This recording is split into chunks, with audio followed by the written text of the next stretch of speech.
In today's video, I played with 80+% accuracy in all 3 of my games. So we're going to check out those games. But before that, we're just going to go over what I did today. So I said yesterday in day 50 on my journey of 2000, today's day 51, that I want to learn at least one thing every day. So today, I'll tell you what I learned. But I looked at the fantasy variation. That's one thing I looked at. I kind of understand how to play it better. And then the other thing is neutralizing, from this video, neutralizing your opponent when they have pieces that are attacking or are in your half of the board. So an example would look like this, where he brings the knight in, and you could literally just kick the knight out. And now the knight's not doing anything. He's not really attacking much. And this is a very simple, maybe stupid example, but to represent the idea. Another thing that was interesting, so the fantasy variation is like this. I really don't like the Caro-Kann playing it as black. And as white, I like getting into the fantasy because it looks so much more interesting and it's much more open. And the idea here is, and we'll see it in one of my games because I played the fantasy in one of my games. But the idea is, if you take, you get control of the center. And if he goes forward, which I think is the best thing to do, you take and or you know, if takes, and then he goes forward, it becomes very, very interesting. Now you have to be aware of any tricks winning your rook, and you know, the safety of your king is not that strong, so I wouldn't recommend it for, you know, weaker players. Even at my level, I made a mistake on like the third move, which we'll see. Also, look at how beautiful this looks. Oh, I guess my true rating is above 1500. For those that don't know, I played in a tournament, lost a bunch, and this is that tournament, that arena online, and I think it was mostly because I was listening to music. But anyway, here is game 1 against a 1481. I played with 89.6% accuracy, and all of these games I do not blunder. And I started playing the king's pawn again because I don't like the Caro-Kann. We get into an Italian game. I bring my bishop out. I don't trade. I don't trade because I don't want his pawn to get control of the center and come into the game. I don't like that idea. And here I castle, which apparently just was not good. He could have attacked in the center. My better move here was to take the bishop, surprisingly. But, you know, he doesn't do that. And for a couple of turns, our bishops are just staring at each other. And here I'm forced to take because of this fork. So I take the bishop, and I take the other bishop. And now I feel like my position is okay. And I'm playing 15-minute games to spend some time thinking. And here, I felt like it was a bit of a critical moment. I could have easily blundered this pawn because the knight was looking at it too, and I just missed it for some reason. I was thinking of bringing my knight into the game or maybe pushing in the center. But, you know, I just played solid. I protected this pawn. I have this, you know, pawn stuff going on. And I reroute my knight here. I just put it there so that I could push this pawn and I could get my queen into the position. And as we see here, he takes, letting my rook get in. And here I go for this trade. And I go for this trade because if he takes and I take, I'm threatening some kind of checkmate here. Obviously, I can't, it's not a checkmate threat really right now because of this knight, but it's something that looks annoying. And I'm not letting his rook and his queen get into the position and all his pieces just eat me, right? So that's why I did that move, which I thought I'd spend more time on, but I guess I thought about it later. And here I take because the rook is annoying me, and I think, oh, you know, he's gonna have doubled pawns. Stupid me, I kind of forgot that it opens up the position for him, but I still thought it was okay because I thought, oh, if he brings the rook, I'll bring my rook, we'll trade, everything will be fine. So I bring my queen into the position first because this is attacking the pawn and looking at the knight, which can give check. So his queen is kind of pinned to this knight, protecting it. And then I bring my rook here. And I go for this trade. I feel like I don't want any attacks on my position. I have this really strong looking bishop. My queen is staring more at his position. It looks more dangerous. I feel like I'm in a better position, even though it's like pretty equal, the engine says, right? And my king feels kind of safe. There are some scary stuff where he could check and I can move to the side and he could try to check on this diagonal. But for the most part, it's safe. And I looked at some lines with the engine and yeah, my king could be chilling.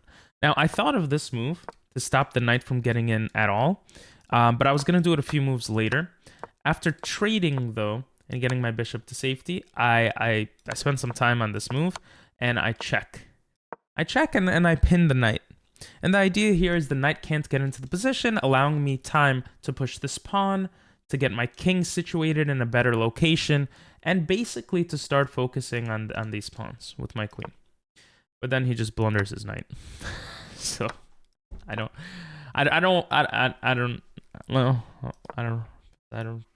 it would be interesting to see what would happen, because I feel like I would learn a lot in this game, because it was a very, very weird game to me. Anyway, the second game I played with 89.4% accuracy. I made one mistake. Everything else was great. And here we go into another Italian game. And here I take because this threat is a little annoying, and the queen coming in and stuff. So I just want to stop his bishop from coming in. And for those that don't know, this is the fried liver. To stop the fried liver, a lot of times you just go d5. It stops. The bishop is now staring at your d pawn instead of your f pawn. So it changes how things go. Apparently here, though, I should have been scared of the castle. So I should have gone for the check first, not allowing his king to castle. And let's say he goes here. In this case, I think I just trade. And if he takes back like this, then I could probably take this and I'm winning. But it says to go b4. It says to go b4 because I'm threatening this and I still have this to take. Wow, that's actually really cool. Here and coming back. So I don't do that. Instead, I take back with the knight right away. And here he messes up. Because again, if you castle, you're threatening stuff that's pretty annoying.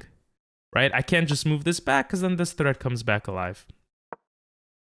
And so it becomes a very annoying threat. I could come here trying to attack this, but he could come here and this looks very scary and So I messed up pretty early on this game. I messed up on move 6 basically, but my opponent doesn't take advantage of it and just plunders the queen. I don't know what's going on with everyone today. Then I go for this check. I go for this check, which is a double check. Spend some time thinking about that, so he can't take my knight back. And then listen, I'm up a queen. How much do I have to really think? I try to play smart, castle my king, and then he resigns. Because my king is safe, he can't do anything, right? I got rid of the bishop, so that threat is gone. And I win that game. The third game here, I play with 81.9% accuracy. This person's name is Karo Khan. Not only that, I studied the fantasy variation after this game. Not only that, but this person, I recognize their username. I freaking recognize their username. I lost to them before. And they're 1600, right? Their highest rating was like 1780 or something like that. So I'm like, wow. Okay, let's see what happens. We get into the fantasy variation, and right away I make a mistake. I take. In this position, which is the book moves of, there's several ways you could play it apparently from the videos I've watched, but this is one way. You actually bring your knight to support the center, develop your knight, and you're going to castle long in a lot of ways, in a lot of times. And sometimes you castle short with the rook, eyeing the f7 square, because this pawn gets allows the rook to have a semi-open file if it gets traded here. But sometimes you castle long, but you don't take here. You keep the tension. And here I took and I pushed here, and maybe my opponent was not used to seeing this. First of all, the fantasy is already pretty crazy, but seeing this variation, which is not really a variation, I'm just making mistakes. So my opponent didn't know how to deal with it. And this is how it ends up being played. I bring my knight here. This feels like a very common setup with like a queen's gambit or something. A little bit. It looks like that to me. I don't know why. And I bring my queen here. I bring my queen here because I want to castle long. And I recognize this, but I'm like, okay, my queen will take it. That's what ends up happening. My bishop gets attacked. I just go back because I like leaving this pin. Because if I take this bishop, I was very careful not to allow the knight to come in while attacking my queen. And if I take, and I saw this bishop move, but I thought it was still better than allowing the knight to come in with a queen, attacking my queen, and a discovered attack on my bishop. Because then takes, he would take my queen, I would take his queen, then maybe he could give check, and it could be very annoying. So I was looking at lines like that. Anyway, I bring my queen back to safety, and he does move the knight, but again, this doesn't make sense right now. So I take his bishop, forcing him to take back with the queen, and I castle. I castle because I'm not scared of this. And I black with the queen. He takes, I take. He comes here. This is kind of scary, but I realize it's not as scary as it might look. Like, the pawn stops this. And my plan is, if he checks me, I come here. If he checks me like this, I move to the like I calculate all of these checks, and he just blunders his queen. I don't know why everyone's blundering crazy stuff today, but I win that game, and I know it's not like I played amazingly, but I did play with 80 plus accuracy, and the reason that's the title of the video is because I think a lot of times we get, we think too much about playing well, and a lot of times if you just don't play bad, you could win, right? And Ben Feingold says that, like, oh, I'm a GM because I don't blunder, right? I might not make the best moves, but I don't blunder. Anyway, the reason why this doesn't work, and this is still frightening, is because after this check, even if I go here and it looks safe, he could start bringing other pieces to the attack. He could even do something like this, and it's hard to deal with because I can't stop the bishop from coming into the position, and the bishop is super annoying and powerful in this case. So that's why that's that. Anyway, my elo is now 1525. It should rise to the mid 1500s again. We're gonna reach 1600 by the end of the month, hopefully.